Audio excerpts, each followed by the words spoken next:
આપ સૌને મારા જય શ્રી કૃષ્ણ। આ વિડીયોમાં વાત કરીશું જેઠ માસની અમાસ ક્યારે છે તે વિશે। તો આ તિથિ શરૂ થાય છે તારીખ 13 જુલાઈ 2026ના રોજ સાંજે 6:51 જે આ તિથિ પૂર્ણ થાય છે તારીખ 14 જુલાઈ 2026ના રોજ બપોરે 3:12। આમ આ વખતે 2 અમાસ છે। 13 જુલાઈને સોમવારે સોમવતી અમાસ અને 14 જુલાઈને મંગળવારે દર્શ અમાસ એટલે કે ભૌમવતી અમાસ। અમાસની તિથિ પિતૃઓને સમર્પિત છે।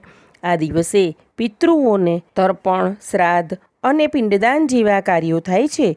અમાસની તિથિ એ રાત્રિની તિથિ છે, તેથી તારીખ 13મીની રાત્રે શનિદેવ, હનુમાનજી અને શિવજીની પૂજા કરી શકાશે। વ્રત કરવું હોય તો પણ 13 તારીખે થઈ શકે છે।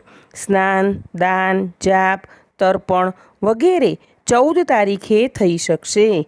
આજરોજ ખાસ પીપળાનું પૂજન કરવું અને શક્ય હોય તેટલી પ્રદક્ષિણા કરવી।